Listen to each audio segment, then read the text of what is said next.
Hi అండి, నేను మీ Sirisha. Welcome back to మన యూట్యూబ్ వంటిల్లు. ఈరోజు నేను క్రిస్పీ అండ్ సాఫ్ట్గా మినపగారెలను చేసి చూపిస్తానండి. ఈ గారెలకి నేను పిండిని గ్రైండ్ చేయలేదు, మిక్సీ పట్టాను. అయినా కూడా గ్రైండర్లో చేసిన పిండిలాగా చాలా సాఫ్ట్గా వస్తాయండి. మీరు కూడా ఒకసారి ఇలా చేసి ట్రై చేయండి. ఇప్పుడు ముందుగా పప్పును 4 గంటల పాటు నానబెట్టుకోవాలండి. నానిన పప్పుని క్లీన్ చేసుకోవాలి. పొట్టు మొత్తం తీసేయకుండా కొంచెం ఉంచుకుంటే హెల్త్కి మంచిదండి. క్లీన్ చేసిన పప్పుని మిక్సీ పట్టుకోవాలండి. మిక్సీ పట్టినప్పుడే సాల్ట్ కూడా వేసేసుకొని ఇలా గట్టిగా పిండిని గ్రైండ్ చేసుకోవాలండి. ఇప్పుడు ఈ పిండిని ఇలాగే గారెలు వేయకూడదండి, ఇలాగే వేసుకుంటే చాలా గట్టిగా వస్తాయి. అందుకని ఒక 10 నిమిషాల పాటు పిండిని బాగా కలుపుకోవాలి. ఇలా కలుపుకున్న పిండిని మూత పెట్టి ఒక పావు గంట పక్కన ఉంచాలండి. పావు గంట తర్వాత పిండిలో ఎయిర్ ఫామ్ అయ్యి బాగా సాఫ్ట్గా వచ్చిందండి. ఒక 5 నిమిషాలు పిండిని ఇలాగే కలుపుకొని గారెలు వేసుకుందామండి. గారెలు చాలా సాఫ్ట్గా వస్తాయి.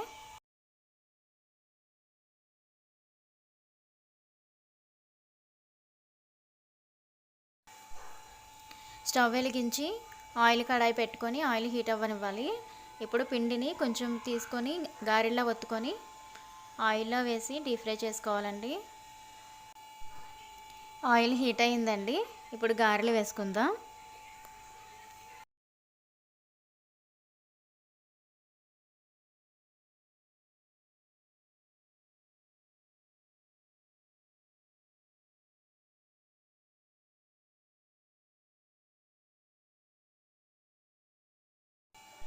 గోల్డెన్ కలర్ వచ్చే వరకు బాగా వేపుకోవాలండి.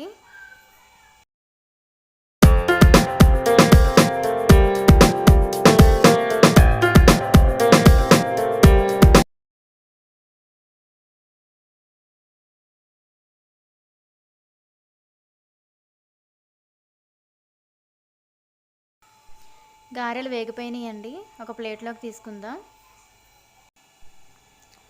ఇలానే మొత్తం అన్ని గారెలు వేయించుకోవాలి.